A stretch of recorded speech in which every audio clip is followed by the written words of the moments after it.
ইটভাটায় ভ্রাম্যমাণ আদালতের অভিযান, জরিমানা ও ভাঙচুরের প্রতিবাদে সাভারে ঢাকা আরিচা মহাসড়ক অবরোধ করে বিক্ষোভ করেছেন ইটভাটা মালিক ও শ্রমিকরা। এ বিষয়ে বিস্তারিত জানাতে ঘটনাস্থল থেকে যুক্ত আছেন সহকর্মী হুমায়ুন কবির।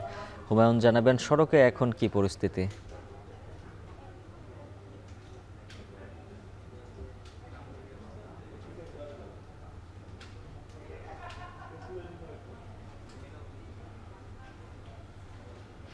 আমিনবাজারের ভাঙা ব্রিজ এলাকায় এখানে সকাল 10:30টার পর কিন্তু ভাটা মালিক এবং শ্রমিক যারা রয়েছে তারা কিন্তু ভাটা সচল রাখার দাবিতে তারা কিন্তু বিক্ষোভ কর্মসূচি পালন করেছে। তারা কিন্তু 10:30টার পর প্রায় 10:30 থেকে 11টার মধ্যে কিন্তু তারা এই মহাসড়কের এই জায়গাটিতে, আমার পিছনে জায়গাটিতে অবস্থান নিয়েছিলেন এবং তারা তাদেরকে আইন শৃঙ্খলা বাহিনীর সদস্য যারা পুলিশ, র্যাব এবং আর্মি সদস্যরাও কিন্তু এখানে এসেছিলেন তাদেরকে বুঝিয়ে শুনিয়ে সরিয়ে দেওয়ার জন্য।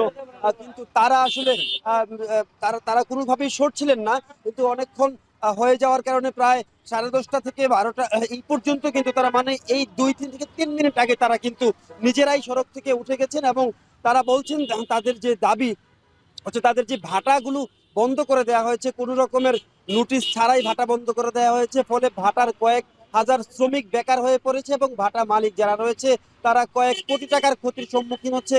এইসব কারণে তারা কিন্তু এই মহাসড়ক অবরোধ করেছিলেন যে তাদের ভাটাগুলো যাতে সচল রাখার জন্য সংশ্লিষ্ট কর্তৃপক্ষ যারা আছে তারা ব্যবস্থা নেয়।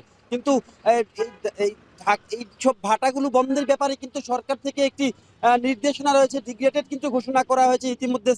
সাভারের বায়ুর দূষণের মাত্রা কিন্তু সর্বোচ্চ পর্যায়ে রয়েছে। সে কারণে কিন্তু পরিবেশ অধিদপ্তর এবং সংশ্লিষ্ট যারা রয়েছেন সরকারের, তারা কিন্তু এইসব ভাটাগুলো বন্ধে নির্দেশনা দিয়েছেন। সে কারণেই কিন্তু ভাটাগুলো বন্ধ করে দেওয়া হয়েছে।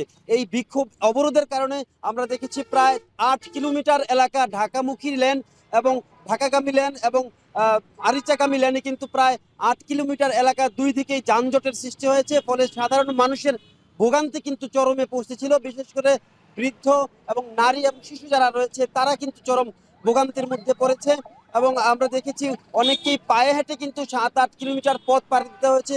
অনেক রুগীকেও দেখেছি আমরা, তারা কিন্তু অটো রিক্সা কিংবা কারো সহযোগিতা এখান থেকে হাসপাতালের কাছাকাছি কোনো হাসপাতালে গিয়েছেন। মানে জনদুর্ভোগ অনেকটা চরমে পৌঁছেছিল এমনটাই বলা যায়। অবশেষে তারা নিজেরাই বুঝতে পেরে, জনদুর্ভোগের কথা বুঝতে পেরে তারা দাবি জানিয়েছেন যে তাদের যদি ইটভাটা সচল রাখার বিষয়ে সরকার কোনো সিদ্ধান্ত না নেয় তারা আরো কঠোর থেকে কঠোরতর কর্মসূচি ঘোষণা করবেন।